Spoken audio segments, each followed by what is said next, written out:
Le passage d'aujourd'hui est Genèse chapitre 46, versets 1 à 7. Lisons ensemble. Israël partit avec tout ce qui lui appartenait. Il arriva à Beer-Shéba et il offrit des sacrifices au Dieu de son père Isaac.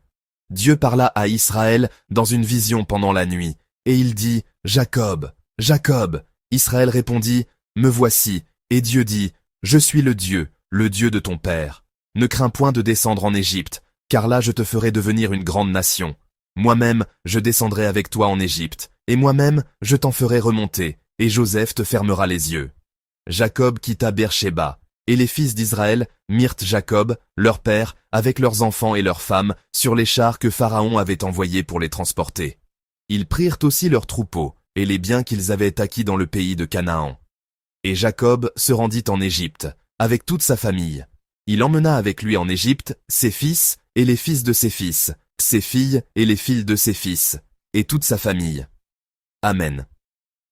Je vais partager un message avec vous sous le titre « Pourquoi il ne faut pas craindre de descendre ». Regardons d'abord une photo. À quoi ressemble cette photo selon vous? C'est un endroit où je travaillais autrefois. C'était il y a environ 15 ans. C'est un café Starbucks situé juste en face de l'université que je fréquentais. J'y ai travaillé pendant environ 6 mois avant la naissance de mon deuxième enfant. Je n'étais pas barista. J'occupais un petit poste qui consistait à nettoyer matin et soir et à aider à l'ouverture du magasin. J'avais choisi ce travail près de l'université et de chez moi, car c'était celui qui interférait le moins avec mes études, me permettant de travailler soit très tôt le matin, soit tard le soir. C'était une période financièrement difficile pour moi, mais chaque jour, avant d'aller en cours, je prenais un café Starbucks, le plus grand format, la boisson la plus chère. Quand mes amis me voyaient, ils devaient probablement penser que j'étais plutôt aisé. À la fin de mon service, je ramenais toujours un café gratuit pour ma femme. C'était l'époque où nous étions le plus pauvres, et pourtant, je me souviens d'avoir bu le café le plus cher. Un café que même aujourd'hui, je ne bois plus. Le PDG de l'entreprise pour laquelle je travaillais à l'époque était cet homme, Howard Schultz. Bien sûr, je ne l'ai jamais rencontré et je ne le connais pas personnellement. Mais il a été le PDG de Starbucks de 1987 à 2000, puis de 2008 à 2017. Sous sa direction, l'entreprise, qui ne comptait au début que quelques magasins, peut-être 6 ou 10, s'est développée pour atteindre plus de 28 000 établissements dans 77 pays. Je pense qu'il y en a probablement encore plus aujourd'hui. Je me souviens d'avoir lu un article au début des années 2000. Les propriétaires d'immeubles étaient très réticents à l'idée d'accueillir ce genre de café, avec des remarques comme « Un simple salon de thé dans mon immeuble ?» Mais aujourd'hui, quand on se promène à un carrefour à Séoul, il n'est pas rare de voir des magasins de la même chaîne aux 4 coins de l'intersection. Le temps a passé et les mentalités ont beaucoup changé. Je vous présente cet homme à cause d'une de ses interviews. Dans un entretien, Schultz a dit ceci. « Je veux créer le genre d'entreprise où mon père n'a jamais eu la chance de travailler. » En dirigeant son entreprise, Schultz pensait constamment à son père. Mais ses souvenirs n'étaient ni beaux ni paisibles. Au contraire, ils étaient très durs et difficiles. Par exemple, voici ce qui s'est passé. Quand Schultz avait 7 ans, son père, qui était chauffeur de camion, a eu un accident. À l'époque, il n'y avait ni assurance maladie, ni indemnisation pour accident du travail, ni allocation de chômage. Il se souvient que ce fut une période extrêmement difficile. Mais plus tard, en repensant à cette enfance, qu'a fait Schultz lorsqu'il est devenu PDG de sa propre entreprise? Il a commencé à promouvoir le bien-être de ses employés d'une manière révolutionnaire pour l'époque. Il a offert des stock options même aux employés de base, un avantage normalement réservé aux cadres. Il a fourni des bourses pour des études universitaires de 4 ans et une assurance maladie à tous les employés, y compris les employés temporaires et à temps partiel. Il a même offert une couverture santé complète à tous les salariés et a accordé des congés de paternité exceptionnels pour cette période. Certains de ces avantages sociaux sont encore rares dans de nombreuses entreprises aujourd'hui. Mais Schultz a mis cela en place dès 1988. C'était l'année des Jeux Olympiques de Séoul. Même quand je travaillais chez Starbucks, les avantages étaient assez bons. On nous donnait un paquet de grains de café chaque semaine et nous pouvions boire n'importe quel café gratuitement dans tous les magasins du pays. Ils m'ont même accordé des congés payés, à moi qui n'étais qu'un employé à temps partiel. Je m'étais dit qu'il était impossible qu'ils m'accordent des congés payés, et j'avais prévenu que je ne prendrais pas de vacances, craignant de ne pas être rémunéré. Mais on m'a expliqué plus tard que c'était bien payé, et que la loi m'obligeait à les prendre alors j'ai pris mes vacances à contre-cœur. Je m'en souviens encore. Pourquoi Schultz se souciait-il autant du bien-être de ses employés? Il a expliqué que cela venait de son enfance. Le souvenir de cette période difficile, vécue dans un angle mort de la protection sociale, l'a poussé, une fois devenu PDG, à offrir les meilleurs avantages sociaux à ses employés pour qu'ils ne vivent pas les mêmes difficultés que lui, pour que ce qu'il avait enduré ne se répète pas. Alors, nous pourrions nous poser cette question. Est-il possible de séparer complètement l'enfance difficile de Schultz de l'époque où il est devenu un grand PDG? Peut-on dire, le passé, c'est le passé, et le présent, c'est le présent, et séparer rigoureusement ces deux périodes de sa vie? En réalité, pour Schultz, ces deux époques ne sont pas séparées. Le temps de la difficulté et de l'épreuve faisait partie de la vie de Schultz, tout comme le temps où il est devenu un PDG de renommée mondiale. Ce ne sont pas deux périodes distinctes, elles sont connectées et s'influencent mutuellement, formant une seule et même histoire. Cette expérience passée l'a conduit à mettre en place certaines actions, certaines politiques, certaines philosophies à un autre moment de sa vie. On voit bien qu'il s'agit d'un seul et même parcours où les périodes s'influencent. C'est à cause de cette période difficile que la période glorieuse qui a suivi a pu s'ouvrir à lui. S'il est encore aujourd'hui considéré comme le PDG qui a mené Starbucks à son apogée, n'est-ce pas en grande partie grâce à cette expérience douloureuse de son enfance, vécue sans protection sociale? Les gens ont tendance à séparer trop facilement ces deux types de périodes. Mais l'expérience nous apprend que ce n'est pas si simple. Le temps d'avant et le temps de maintenant ne peuvent être strictement séparés. Ils sont connectés et liés par la trame d'une seule vie. Le passage d'aujourd'hui présente également deux événements opposés. Comment devons-nous les aborder? Faut-il les distinguer, comme le passé et le présent, comme deux réalités séparées? Les gens les considèrent souvent comme deux choses différentes, mais ce n'est pas nécessairement le cas. Du point de vue d'une seule vie, et puisqu'ils s'influencent mutuellement, ces deux événements ne sont pas deux, mais un seul. Lisons ensemble les versets 3 et 4 de notre passage d'aujourd'hui.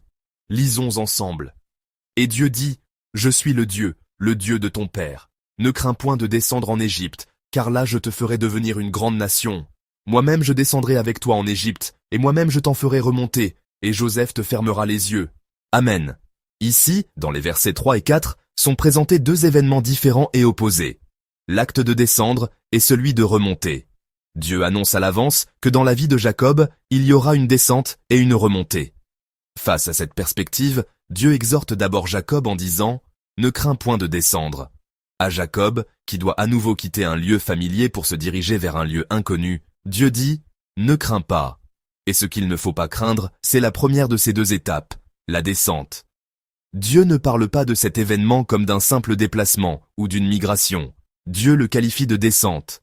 Le fait que Jacob aille en Égypte et qu'il en revienne plus tard pourrait être interprété comme un simple voyage. Cependant, la Bible ne dit pas simplement « aller » ou « venir ». Le passage d'aujourd'hui décrit le chemin vers l'Égypte comme une descente et le chemin du retour comme une remontée. Il y a clairement une connotation négative dans la descente et une signification positive dans la remontée. Pourquoi la descente est-elle devenue une chose effrayante? Parce que nous pensons généralement que descendre et remonter sont deux événements distincts, deux événements séparés. Mais est-ce vraiment le cas? En réalité, non. La descente et la remontée sont des événements connectés et consécutifs. Il est essentiel de bien comprendre cela dans nos vies.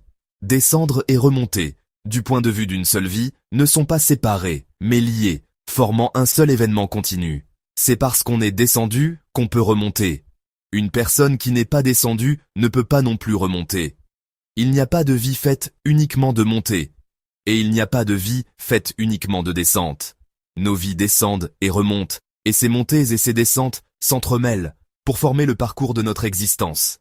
C'est pourquoi, en réalité, les deux ne font qu'un. La période sombre de l'enfance de Schultz et sa période glorieuse de PDG ne sont pas deux réalités distinctes, mais sont connectées pour former la vie d'un seul homme. De même, les moments difficiles et les moments heureux de notre vie ne sont pas séparés, mais sont, de la même manière, connectés et liés. Dans Ecclésiaste 7, verset 14, Dieu dit ceci. Lisons ensemble à l'écran. Lisons ensemble. Au jour du bonheur, sois heureux, et au jour du malheur, réfléchis. Dieu a fait l'un comme l'autre, afin que l'homme ne découvre en rien ce qui sera après lui. Amen. La prospérité et l'adversité, Dieu dit qu'il les fait aller de pair, il les fait se côtoyer. Dans nos vies, il y a des montées et des descentes. C'est pourquoi il n'est pas nécessaire de craindre outre mesure la descente, car cette descente est un chemin qui mène directement à la remontée. Comment la descente et la remontée sont-elles connectées? Nous pouvons y penser de cette manière. La vie des croyants connaît aussi des hauts et des bas, mais elle ne fluctue pas comme un graphique boursier. Quand je dis cela, quelqu'un pourrait penser « Mon graphique boursier à moi ne connaît que la baisse ». Quoi qu'il en soit, le graphique de la vie des croyants ressemble à ceci. J'ai déjà montré cette image lors d'un culte du mercredi. Qu'en pensez-vous? Dans quelle direction pointe la flèche sur cette image? Vous me direz sûrement que la flèche pointe vers le bas. Nous avons l'impression de descendre en regardant cette flèche. Mais est-ce vraiment le cas? L'image originale de cette flèche est celle-ci. Si l'on isole un point particulier et qu'on le regarde, il peut certainement apparaître comme une flèche descendante. L'enfance de Schultz, si on l'isole, aurait été un segment descendant de cette flèche. Mais si l'on regarde l'ensemble de la flèche de loin, elle a cette forme. La vie de nous, les croyants, a en réalité cette forme.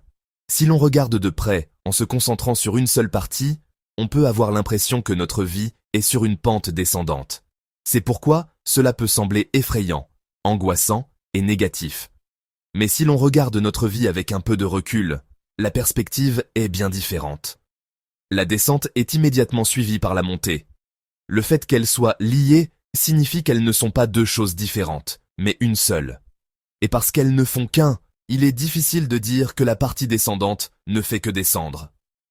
Car c'est une descente qui mène à une partie ascendante. Donc, cette flèche n'est pas une flèche qui descend, mais une flèche qui continue de monter. Au fil des petites répétitions de montée et de descente, si nous regardons notre vie de loin, nous sommes en réalité toujours en train de monter. Je prie que vous ayez la foi de croire que c'est bien là, le chemin de nos vies. Chers frères et sœurs, comment avons-nous pu monter ainsi? Comment avons-nous pu tracer une telle courbe ascendante? La réponse est en fait simple. C'est grâce à notre Dieu. Non par notre force, mais grâce à notre Dieu. Dans le verset 4 d'aujourd'hui, que dit Dieu? Il promet « Je t'en ferai remonter ». C'est grâce à ce Dieu qui nous fait remonter que nous avons toujours pu nous relever. Et nous nous relèverons encore. En réalité, nous sommes des gens qui ne peuvent pas rester en bas, même si nous le voulions. Parce que Dieu est avec nous. Descendre et monter ne sont pas deux choses, mais une seule. Même en descendant, que faisons-nous? Nous sommes en train de monter. Une vie où l'on monte tout en descendant. C'est cela, la vie du peuple de Dieu. La vie de nous, les chrétiens. Maintenant, je vais vous exposer la deuxième raison pour laquelle il ne faut pas craindre de descendre. Le verset 4, en parlant de descendre, ne dit pas que Jacob descendra seul. Le verset 4 dit clairement qu'il descendra avec Dieu. En vérité, cette expression ne nous est pas très familière. L'expression « monter avec Dieu » nous est familière. Mais l'expression « descendre avec Dieu » nous semble très étrange. C'est parce que nous pensons que Dieu est un être qui ne peut pas descendre. Et nous pensons que si nous nous trouvons dans une situation où nous devons descendre, c'est que Dieu n'est pas avec nous. Mais en réalité, ce n'est pas le cas. Dans le passage d'aujourd'hui, Dieu promet clairement d'être avec Jacob non seulement dans la remontée, mais aussi dans la descente. Il promet d'être avec nous non seulement dans les événements positifs et heureux, mais aussi dans les événements négatifs et douloureux. Ce que nous devons donc retenir, c'est ceci. Dieu n'est pas seulement avec nous dans les bonnes situations.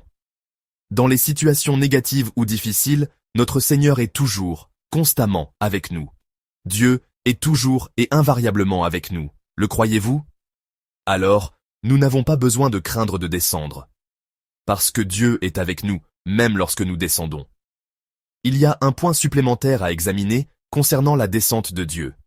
Dans le passage d'aujourd'hui, le mot pour descendre est le verbe hébreu yarad.